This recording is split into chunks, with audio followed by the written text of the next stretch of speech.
Hi friends, ಎಲ್ರಿಗೂ ನಮಸ್ಕಾರ. ನೀವು ನೋಡ್ತಾ ಇದ್ದೀರಾ ಇದು ಪ್ರಜ್ವಲ್ ಬ್ಲಾಗ್ಸ್. ಇವತ್ತಿನ ಐಶರ್ ಪ್ರೋ 2110 ವೆಹಿಕಲ್ ಬಗ್ಗೆ ತಿಳ್ಕೊಳ್ಳೋಣ. ನನ್ನ ಚಾನಲ್ ಯಾರಿನ್ನ ಸಬ್ಸ್ಕ್ರೈಬ್ ಆಗಿಲ್ಲ ದಯವಿಟ್ಟು ಸಬ್ಸ್ಕ್ರೈಬ್ ಆಗಿ ಅಂತ ಹೇಳ್ತಾ, ಮುಂದಿನ ಹೆಚ್ಚಿನ ಮಾಹಿತಿಗಾಗಿ ನೀವು ನನ್ನ ಸ್ಕ್ರೀನ್ ಮೇಲೆ ಕಾಣ್ತಾ ಇರೋ ನಂಬರ್ನ ನೀವು ದಯವಿಟ್ಟು ಕಾಲ್ ಮಾಡಿ ಹೆಚ್ಚಿನ ಮಾಹಿತಿ ತಿಳ್ಕೊಳ್ಳೋಣ. ಮತ್ತೆ ಐಶರ್ ಪ್ರೋ 2110 ವೆಹಿಕಲ್ನ ನೋಡ್ಕೊಂಬರೋಣ ಬನ್ನಿ.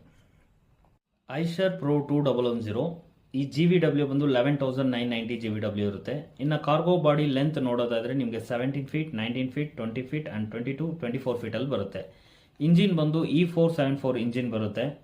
6+1 ಗೇರ್ ಬಾಕ್ಸ್ ಇರುತ್ತೆ. ಇನ್ನು ಹಾರ್ಸ್ ಪವರ್ ನೋಡಿದ್ರೆ 140 ಹಾರ್ಸ್ ಪವರ್ ಬರುತ್ತೆ. 400 ನ್ಯೂಟನ್ ಮೀಟರ್ ಟಾರ್ಕ್ ಬರುತ್ತೆ. ಇನ್ನು ಟೈರ್ ಸೈಜ್ ನೋಡೋದಾದ್ರೆ 825 R20 ರೇಡಿಯಲ್ ಟೈರ್ ಬರುತ್ತೆ. ಇನ್ನು ಕ್ಲಚ್ ಸೈಜ್ ನೋಡಿದ್ರೆ ನಿಮಗೆ 330 mm ಕ್ಲಚ್ ಬರುತ್ತೆ. ಮತ್ತು ನಿಮಗೆ ಗ್ರೌಂಡ್ ಕ್ಲಿಯರೆನ್ಸ್ ಬಂದುಬಿಟ್ಟು 250 mm ಗ್ರೌಂಡ್ ಕ್ಲಿಯರೆನ್ಸ್ ಬರುತ್ತೆ. ಇನ್ನು ಬ್ಯಾಟ್ರಿ ಕೆಪಾಸಿಟಿ ಬಂದು 12 ವೋಲ್ಟ್ಸ್ 100 ಆಂಪ್ಸ್ ಬರುತ್ತೆ. ಫ್ಯೂಲ್ ಟ್ಯಾಂಕ್ ಕೆಪಾಸಿಟಿ ಬಂದು 190 ಲೀಟರ್ ಇರುತ್ತೆ. ಆಡ್ಬ್ಲೂ ಟ್ಯಾಂಕ್ ಕೆಪಾಸಿಟಿ ಬಂದು 27 ಲೀಟರ್ ಇರುತ್ತೆ. ಇನ್ನು ಸಸ್ಪೆನ್ಷನ್ ಬಂದು ಪ್ಯಾರಾಬಾಲಿಕ್ ಸಸ್ಪೆನ್ಷನ್ ಇರುತ್ತೆ. ರೇರ್ ಬಂದುಬಿಟ್ಟು ನಿಮಗೆ ಸೆಮಿ ಲಿಫ್ಟಿಕಲ್ ಸಸ್ಪೆನ್ಷನ್ ಇರುತ್ತೆ.